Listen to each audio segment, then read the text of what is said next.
El banquete de Julio Ramón Ribeiro. Con 2 meses de anticipación, don Fernando Passamano había preparado los pormenores de este magno suceso. En primer término, su residencia hubo de sufrir una transformación general. Como se trataba de un caserón antiguo, fue necesario echar abajo algunos muros, agrandar las ventanas, cambiar la madera de los pisos y pintar de nuevo todas las paredes.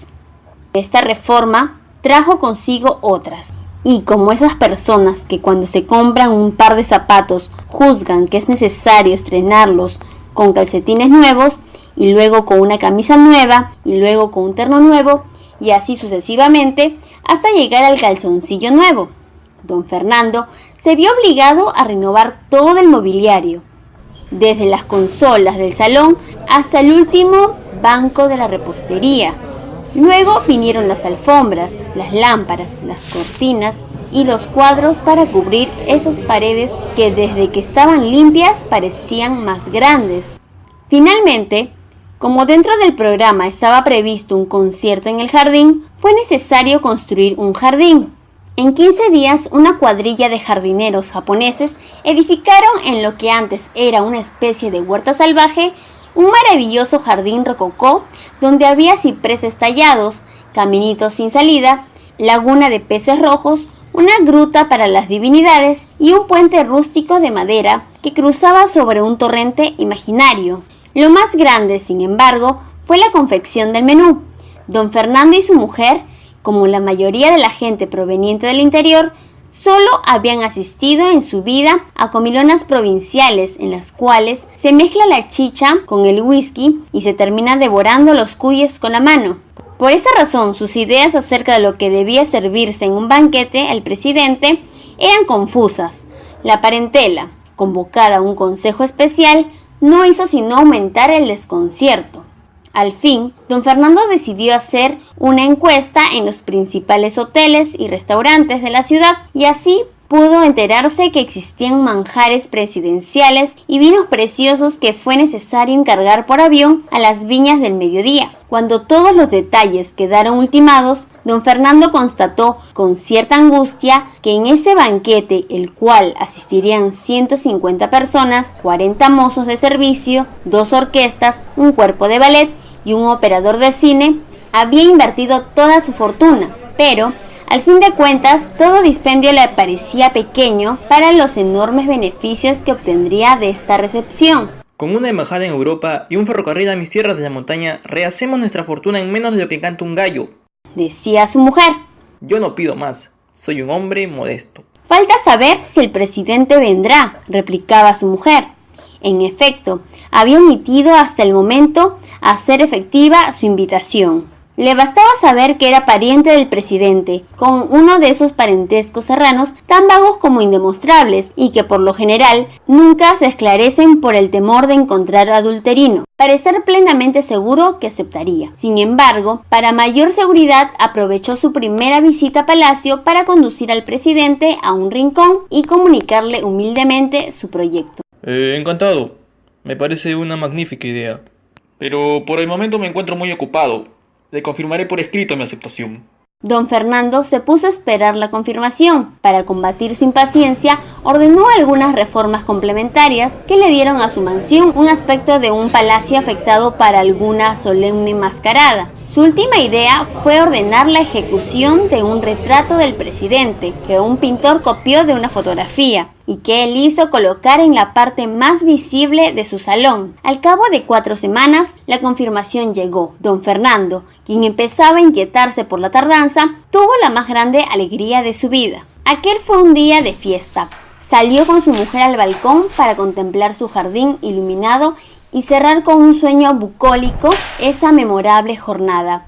El paisaje, sin embargo, parecía haber perdido sus propiedades sensibles, pues donde quería que pusiera los ojos, don Fernando se veía a sí mismo. Se veía en chaqué, en tarro, fumando puros con una decoración de fondo donde, como en ciertos afiches turísticos, se confundían los monumentos de las 4 ciudades más importantes de Europa. Más lejos, en un ángulo de su quimera, veía un ferrocarril regresando de la floresta con sus vagones cargados de oro, y por todo sitio, movediza y transparente como una alegoría de la sensualidad. Veía una figura femenina que tenía las piernas de un cocote, el sombrero de una marquesa, los ojos de una tahitiana y absolutamente nada de su mujer. El día del banquete, los primeros en llegar fueron los soplones. Desde las 5 de la tarde estaban apostados en esquina, esforzándose por guardar un incógnito que traicionaban sus sombreros, sus modales exageradamente distraídos y sobre todo ese terrible aire de delincuencia que adquieren a menudo los investigadores, los agentes secretos y en general todos los que desempeñan oficios clandestinos. Luego fueron llegando los automóviles. De su interior descendían ministros, parlamentarios, diplomáticos, hombres de negocios, hombres inteligentes. Un portero les abría la verja, una mujer los anunciaba, un valet recibía sus prendas y don Fernando, en medio del vestíbulo, les estrechaba la mano, murmurando frases corteses y conmovidas. Cuando todos los burgueses del vecindario se habían arremolinado delante de la mansión y la gente de los conventillos se hacía una fiesta de fasto tan inesperado, llegó el presidente. Escoltado por sus edecanes, penetró en la casa y don Fernando, olvidándose de las reglas de la etiqueta, movido por un impulso de compadre, se le echó en los brazos con tanta simpatía que le dañó una de sus charreteras. Repartidos por los salones, los pasillos, la terraza y el jardín, los invitados se bebieron discretamente, entre chistes y epigramas, los 40 cajones de whisky. Luego se acomodaron en las mesas que les estaban reservadas. La más grande, decorada con orquídeas, fue ocupada por el presidente y los hombres ejemplares, y se comenzó a comer y a charlar ruidosamente mientras la orquesta, en un ángulo del salón, trataba de imponer inútilmente un aire vienés. A mitad del banquete, cuando los vinos blancos del Rin habían sido honrados y los tintos del Mediterráneo comenzaban a llenar las copas, se inició la ronda del discurso. La llegada del faisán los interrumpió y solo al final, servido el champán, regresó la elocuencia y los panegíricos se prolongaron hasta el café para ahogarse definitivamente en las copas del coñac.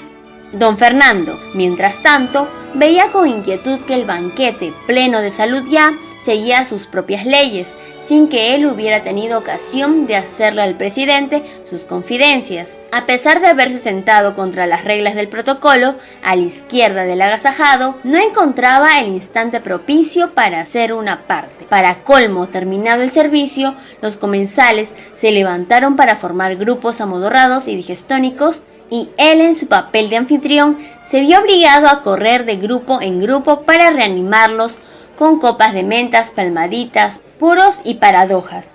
Al fin, cerca de medianoche, cuando ya el ministro de gobierno, ebrio, se había visto forzado a una aparatosa retirada, don Fernando logró conducir al presidente a la salida de música y allí, sentados en uno de esos canapés que en la corte de Versalles servían para declararse una princesa o para desbaratar una coalición, se deslizó al oído su modesta: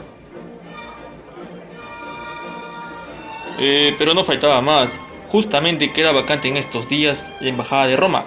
Mañana en Consejo de Ministros propondré su nombramiento. Es decir, lo impondré.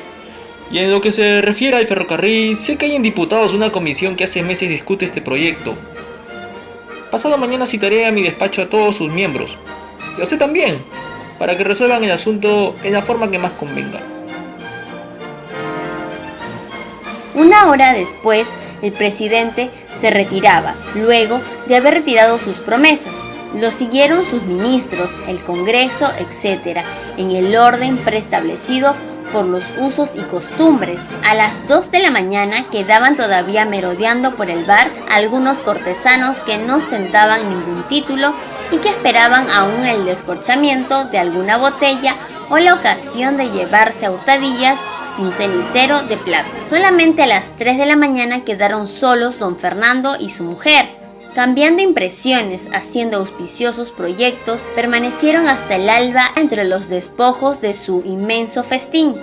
Por último, se fueron a dormir con el convencimiento de que nunca un caballero limeño había tirado con más gloria su casa por la ventana ni arriesgado su fortuna con tanta sagacidad.